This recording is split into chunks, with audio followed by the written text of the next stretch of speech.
The folks at PlayStation South Africa have sent me a brand new PlayStation 5 to play with before it drops here in the country on the 19th of November. Now the thing is, you're gonna see lots of unboxing videos from other media who also got a PlayStation. You're gonna see lots of review videos, and I kind of didn't want to do the same thing. So what I did is I went on social media and I asked you what questions you had about the console. And today, I'm gonna answer them.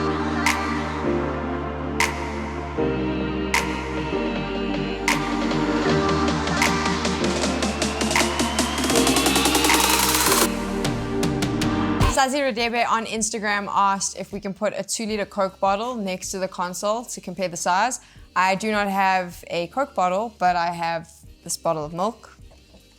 And I also have this little Red Bull can, which, if I move that, it's big. That's the point. This is a very big console, so big that standing up, it doesn't fit on my TV units. I've got to lie it down. Karen Smith ZA on Instagram asked what exactly comes in the box with the console. Well, I can walk you through that. So you'll get the power cable, you will get an HDMI cable, you'll also get a USB-C cable for the controller. The controller comes as well, you only get one. You also get this cool little circle stand thing for your console, and then of course the console along with a bunch of guides. This is something that always bugs me because you only get one controller. If you are in a family or you're living with your significant other, you normally want two. Or guess what? Buy another one. Matt Burke asked on Facebook if the black bit on the console actually scratches as easily as some of the reports are showing. We weren't sure. There have been lots of reports about the scratching. Obviously, it is like a really shiny sort of cover. Be careful with that. Another suggestion I can make is we tend to leave our consoles on our TV units. They gather a lot of dust. When there's a lot of dust, you have to clean it a little bit more with the cloth, and sometimes you can find those little particles will scratch it. So just try and dust it every day. On Twitter, Imagine ZA asked which bear is best. This has actually caused a huge amount of controversy behind the scenes of filming this video. Trinok, who edits and films these videos, is adamant that polar bears are best. I believe pandas are the best, and now we are at odds. In fact, I don't even know if this video is ever going to see the light of day because Trinok is threatening to quit because I will not concede that polar bears are the best bears. I tell you what, I encourage you in the comments below to jump in on this argument. Tell us which is the best bear. And of course, your answer should be pandas are the best bear. And therefore,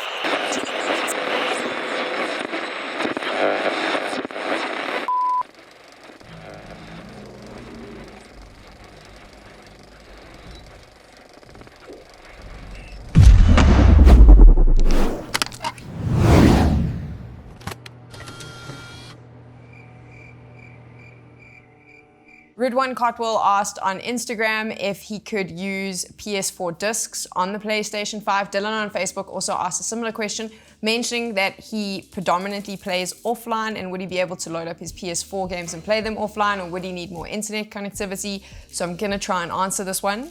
You can play all your PlayStation 4 games on your PlayStation 5. If you've got the PS5 with the disc drive, you can also put PS4 discs into the drive and they will work just fine.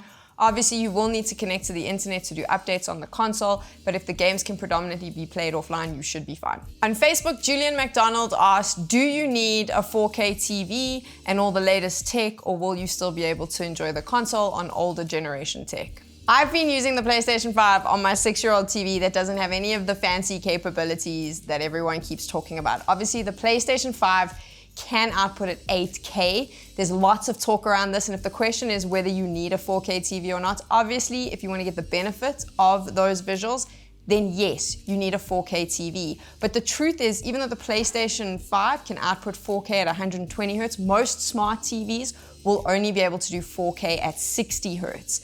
So in order to get the 4K 120 Hz, you need to make sure that your fancy TV can actually do that. And there's a couple of things to keep in mind now when this happens. The first is that you'll have to check that it can actually go up to 120 Hz. In order to go up to 120 Hz, you need to make sure that you have an HDMI 2.1 connection. The PlayStation 5 connects to the TV with an HDMI cable, and you need that HDMI 2.1 in order to get to 120 Hz. If your TV only has HDMI 2.0, that came out, the update happened in 2017, by the way. So if you got your TV before then, it's probably HDMI 2.0. It's not going to be able to do 120 Hz, so you're only going to get 4K at 60 Hz. If you are that good that you can tell the difference, and fantastic for you, well done, because I don't know anyone else who's going to notice. There's also a lot of conversations about gaming monitors, so just buy a fancy gaming monitor. That is a little bit more complicated than you realize, because gaming monitors, in order to get to that 4K 120 Hz, they have to be connected to the console via a DisplayPort. The problem is, like I said earlier, the PlayStation connects via HDMI 2.1. So you'll need to make sure that the monitor you get can do that, and it probably won't be able to, which means you're not going to get the same 4K 120 Hz experience. Got me? Okay, on the same page? Fine. What does that mean? Are you freaking out? Are you worried? Of course not. You're still going to get sharper visuals. If you have a 4K TV, you're still going to enjoy it at 4K 60 Hz. You're just not going to get 4K 120 Hz or the 8K offering, unless you have one of those really expensive TVs.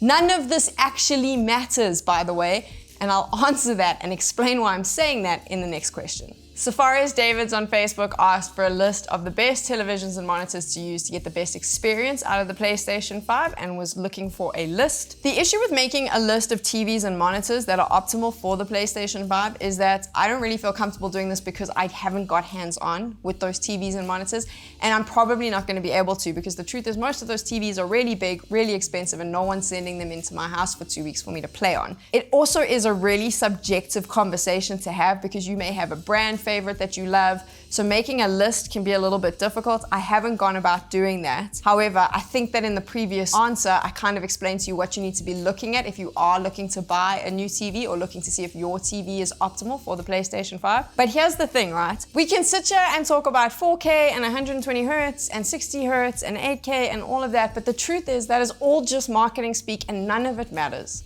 I'm telling you now, any of the people that have been reviewing this console who are talking about that would not be able to tell the difference. I'm going to be roasted for saying that, but I'm going to say it anyway. The real selling point of the PlayStation 5 is the ray tracing capability.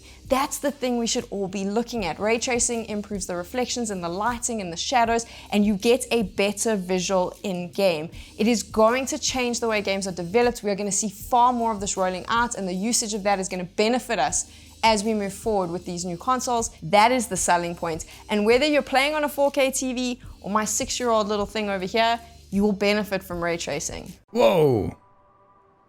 Reflections! You hear? The Giraffe66 on Twitter asked, where do you blow your vape smoke? Matthew Kanye on Instagram asked if you can use third-party storage upgrades or is it Sony certified only? Sony has confirmed that you cannot expand the SSD storage on the PlayStation 5 on day one. There may potentially be an upgrade for this later. You will also not be able to store PlayStation 5 games on an external hard drive. You'll be able to store your PlayStation 4 ones on an external hard drive, but as of right now, you cannot store PlayStation 5 games on an external hard drive. The console ships with 825 gigs of storage, which is hardly enough if you're a Call of Duty fan, because that's just gonna take all of that. We know what Warzone upgrades look like.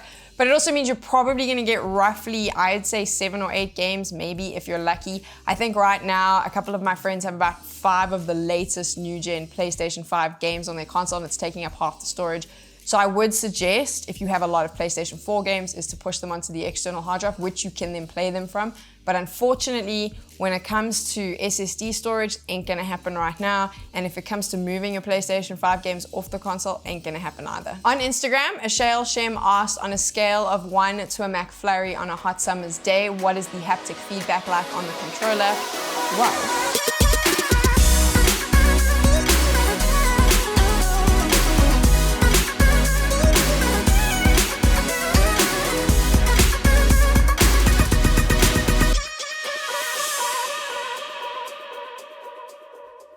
Okay, jokes aside, it is really great.